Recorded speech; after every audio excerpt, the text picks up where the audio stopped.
Hello मेरे प्यारे दोस्त, आप लोग का स्वागत है आप लोग का अपना YouTube चैनल फ्यूचर कैरियर। जैसा कि मैं सुजीत कुमार आप लोगों को फ्यूचर कैरियर पे सोशल साइंस पढ़ रहा हूँ। देखिए, सोशल साइंस में भी हम लोग पढ़ रहे हैं इकोनॉमिक्स, अर्थशास्त्र का दूसरा चैप्टर अभी चल रहा है राज्य एवं राष्ट्र की आय। राज्य एवं राष्ट्र की आय चैप्टर का नाम क्या है? राज्य एवं राष्ट्र की आय। देखिए, इससे पहले आप क्या सीख चुके हैं? आय क्या होता है, ये पार्ट थर्ड। क्या है? Part third. इससे पहले क्या पढ़ चुके हैं आप लोग? आय क्या होता है, राष्ट्रीय आय क्या है, आय से आप क्या समझते हैं। आज हम लोग पढ़ने वाले हैं राष्ट्रीय आय की धारणा। राष्ट्रीय आय की धारणा क्या होता है ये जानते हैं? क्या क्या है राष्ट्रीय आय की धारणा? देखिए, राष्ट्रीय आय का जो धारणा है 3 है। देखिए कौन कौन सा, ये तो पहला है सकल घरेलू उत्पाद। सकल घरेलू उत्पाद इसे कहते हैं GDP. GDP gross domestic product. Gross domestic product. Gross domestic product. आगे है कुल राष्ट्रीय उत्पादन। कुल राष्ट्रीय उत्पादन इसे कहते हैं GNP. GNP gross national product. पहला क्या है? सकल घरेलू उत्पाद जीडीपी, और दूसरा है आय की धारणा क्या? कुल राष्ट्रीय उत्पादन जीएनपी ग्रॉस नेशनल प्रोडक्ट, और तीसरा क्या है? शुद्ध राष्ट्रीय उत्पादन। शुद्ध राष्ट्रीय उत्पादन। शुद्ध राष्ट्रीय उत्पादन एनएनपी नेट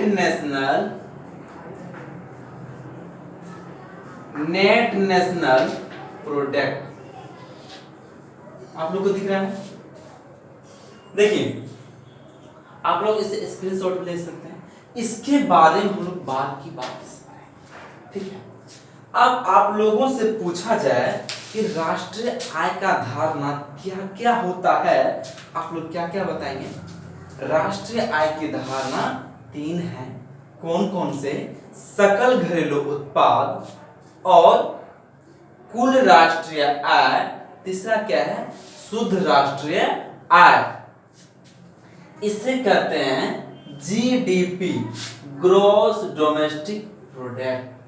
क्या कहते हैं? ग्रॉस, इसे कहते हैं, आप लोग कभी इसमें जीडीपी बढ़ गया, हम लोग ग्रॉस डोमेस्टिक प्रोडक्ट बढ़ गया। अब ये जानेंगे हम लोग सकल घरेलू उत्पाद क्या होता है। सकल घरेलू उत्पाद क्या होता है, ठीक है? और उसके बाद फिर से पढ़ेंगे कुल राष्ट्रीय उत्पादन, फिर ये शुद्ध राष्ट्रीय उत्पादन, ठीक है? यदि आप लोग 11 से 12 में जाते हैं तो इसका अलग चैप्टर नहीं है, जीएनपी का, ग्रॉस नेशनल प्रोडक्ट का। अब हम लोग पढ़ते हैं दूसरा टॉपिक हम लोग का।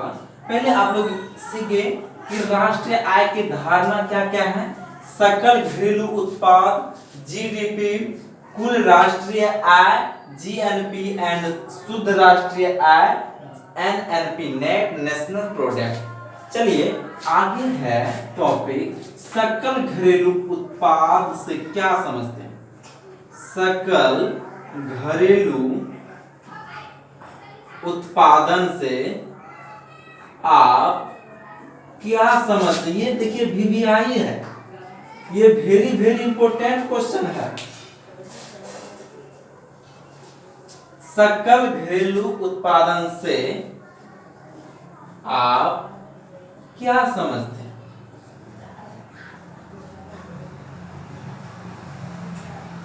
देखिए मैं बताना चाहूंगा कि आप पीछे वाला वीडियो में देखेंगे, हम बस पढ़ा रहे हैं, हम लोग समझा रहे हैं, ठीक है। उसका जो PDF के रूप में आपको नोट्स जो मिलता है, आप डिस्क्रिप्शन में जाइए, डिस्क्रिप्शन में देखेंगे PDF लिखा हुआ होगा और उसमें लिंक दिया गया हो, उसे क्लिक कीजिएगा, उसमें एक्सेस मांगेगा। एक्सेस जब क्लिक कीजिएगा तो आपको एक्सेस प्रोवाइड कर जाएगा और आपके पास जो नोट्स है वो ओपन हो जाएगा। क्या हो जाएगा? ओपन हो जाएगा। तो अभी जो है क्लास में आप लोग बस मोबाइल खोलकर बस पढ़ सकते हैं, पढ़िए। और बहुत ऐसा डेफिनेशन है जो बोर्ड पे लिखते और समझाते हैं। मेन चीज है आप लोग को समझ, यदि आप समझ जाएंगे तो आप अपने से भी डेफिनेशन परिभाषा लिख सकते हैं, ठीक है। ठीक है, अब हम लोग पढ़ते हैं क्या सकल घरेलू उत्पादन से आप क्या समझते हैं, अर्थात कह सकते हैं GDP से आप क्या समझते हैं। GDP से आप क्या समझते हैं। देखिए ग्रॉस डोमेस्टिक प्रोडक्ट, इसका डेफिनेशन है, परिभाषा क्या है। जब किसी देश की सीमा के अंदर, सीमा समझ जाना, देखिए ये नक्शा आप लोग जानते हैं भारत का, ऐसे रहता है।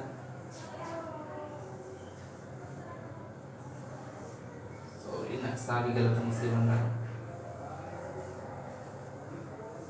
ऐसे नहीं होता है नक्शा, ठीक है।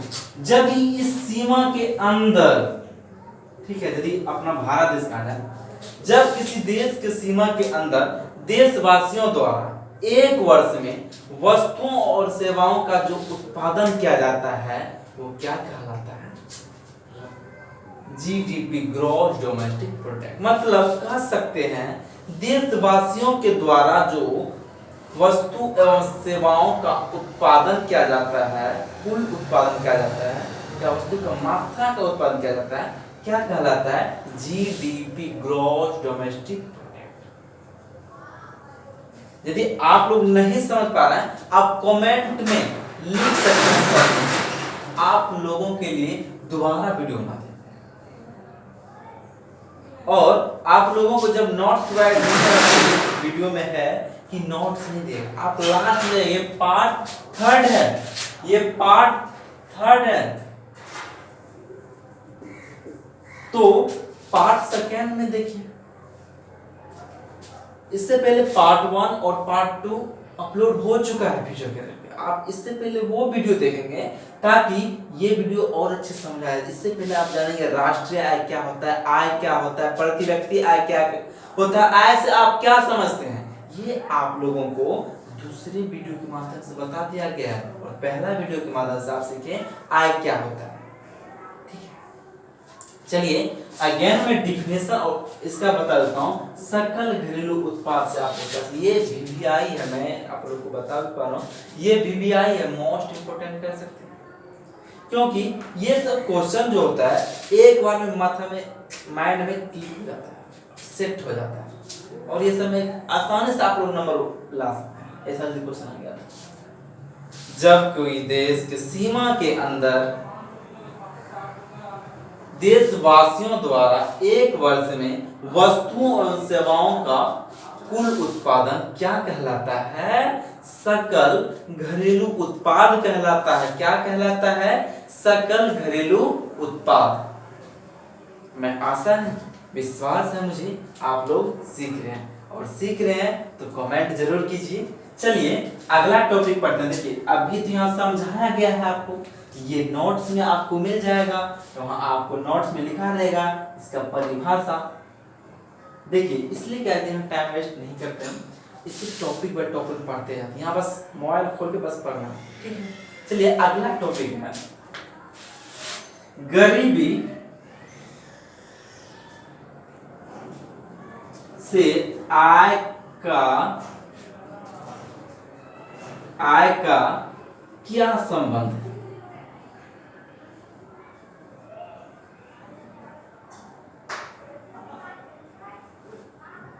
क्या संबंध है गरीबी? गरीबी आप लोग जानते हैं गरीब किसे कहते हैं? मैं जब इकोनॉमिक्स पढ़ा रहा था, पहला ही वीडियो में मैंने चर्चा किया था गरीबी का, अमेरिका वाले क्या समझते हैं और भारत वाले को क्या समझना चाहिए, मैंने बताया और आंसर मैंने आप लोगों से मांगा था क्या होनी चाहिए। ये आज जो क्वेश्चन आया है, गरीबी से आप क्या समझते हैं, सॉरी गरीबी से आय का क्या संबंध है? देखिए गरीबी से जो है आय का बहुत ही निकटतम संबंध है। जिसके पास आय अधिक हो जाता है वो लोग तो गरीब समझते नहीं अपना, तो उसके पास आय आ गया, धन अर्जित है, वो अपने आय से बहुत कुछ खरीद सकते हैं।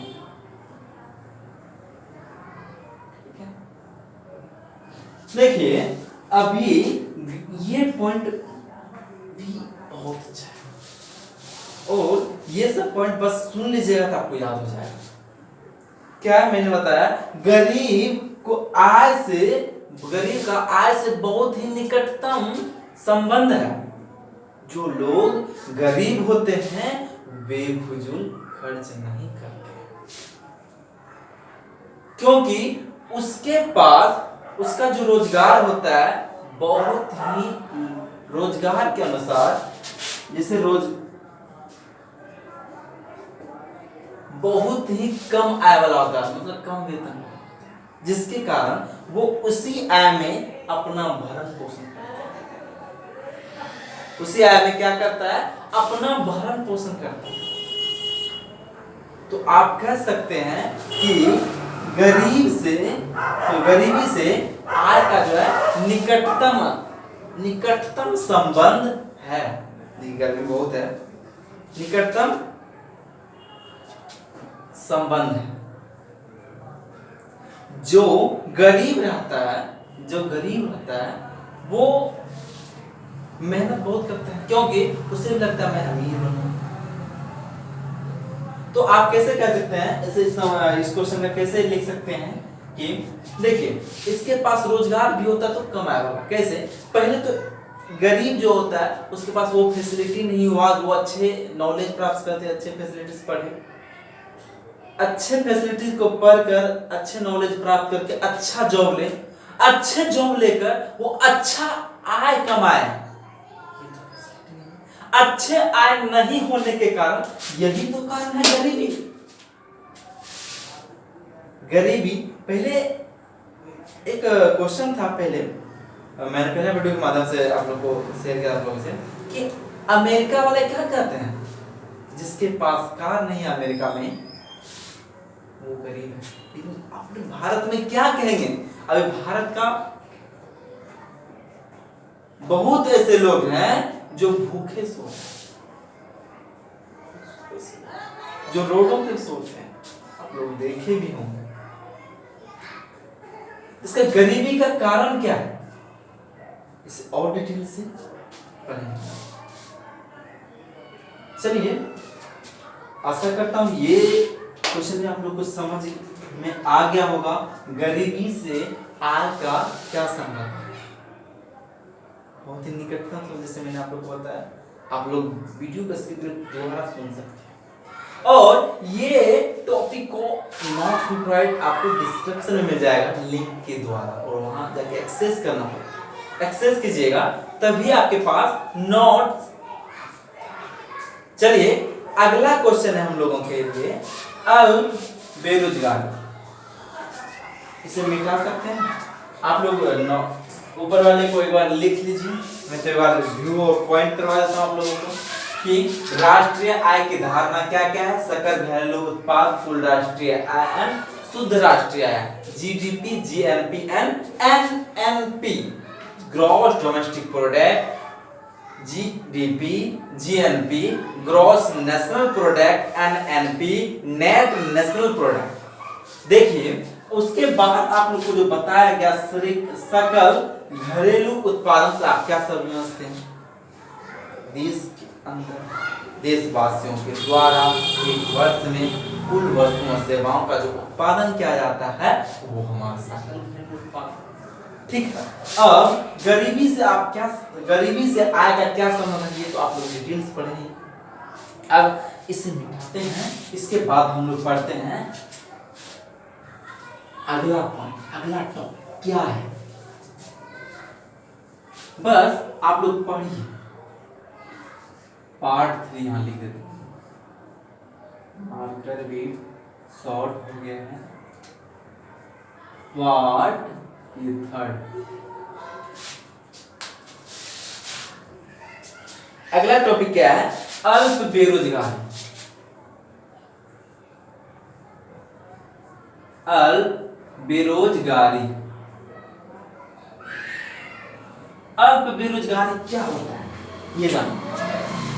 इसे, इस अल्प बेरोजगारी को छिपी हुई बेरोजगारी भी कहते हैं। क्या कहते हैं? छिपी हुई बेरोजगारी। जब कोई काम में जरूरत से ज्यादा व्यक्ति उस कार्य को करते हैं तो उस व्यक्ति का जो योग्यता होता है, काम करने का जो क्षमता होता है, कैपेबिलिटी होता है, वो नहीं कर पाता, तो वहां क्या होता है? छिपी हुई बेरोजगारी दिखता है। जैसे देखिए ये जमीन है, ये भूमि का भूभाग है, इतना सा में क्या होता है? 10 मजदूर काम कर सकते हैं पूरा, लेकिन इसी काम को 25-30 मजदूर लगा दिए। अब यहाँ कैपेबिलिटी नहीं लगा, इतना सा काम में। ये जो छिपी हुई बेरोजगारी दिखता है अक्सर करके गांव में दिखता है। क्या है? क्यों? देखिए, क्योंकि वहां जो होता है घर के सारे मेंबर्स। अल्प बेरोजगारी से आप ऐसे डिफिनेशन बता सकते हैं, जब किसी कार्य को जरूर करने के लिए उसकी आवश्यकता के अनुसार जरूरत से ज्यादा व्यक्ति कार्य करते हैं तो वहां अल्प बेरोजगारी दिखता है, छिपी हुई बेरोजगारी दिखता है। क्या दिखता है? छिपी हुई बेरोजगारी दिखता है। आप लोग आशा नहीं विश्वास करता हूं आप लोग अल्प बेरोजगारी भी सीख गए होंगे। अभी आप लोग पढ़ रहे हैं इकोनॉमिक्स अर्थशास्त्र का दूसरा चैप्टर, राज्य एवं राष्ट्र की आय। यदि आप लोग को वीडियो अच्छा लग रहा है लाइक कीजिए, सब्सक्राइब कीजिए, कमेंट जरूर कीजिए।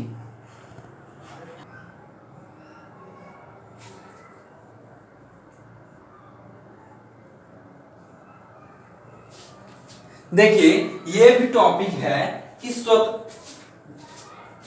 स्वतंत्रता प्राप्ति के पश्चात मतलब बाद भारत सरकार ने कब और किस उद्देश्य से राष्ट्रीय आय की समिति का गठन किया? क्या कब किया इसका क्वेश्चन। स्वतंत्रता प्राप्ति के बाद 1949 को प्रोफेसर पीसी महालनोबिस के अध्यक्षता के रूप में किसका राष्ट्रीय समिति का गठन किया गया। क्या किया गया? गठन किया गया। अब यहां पूछा है इसका उद्देश्य क्या था? उद्देश्य क्या था? इसका उद्देश्य था भारत की आय कितनी है इसके संबंध में अनुमान लगाने के लिए। अब ये पूछा है कब किया गया? 1949 में। और उद्देश्य क्या था? भारत की आय कितनी है इसके बारे में जानकारी के लिए इसके बारे में जानकारी प्राप्त करने के लिए या अनुमान लगाने के लिए। ठीक है, यदि आप लोग को वीडियो अच्छा लग रहा है लाइक कीजिए, सब्सक्राइब कीजिए, कमेंट जरूर कीजिए। यदि आप फ्यूचर करियर चैनल पे न्यू हैं तो चैनल को सब्सक्राइब करके ही जाएं, क्योंकि ये चैनल आप लोग को बहुत लाभदायक होने वाला है फ्यूचर के लिए। ठीक है, मिलते हैं आप लोगों से अगले वीडियो ग्रुप में। बाय। आप लोग इसे स्क्रीनशॉट ले सकते हैं।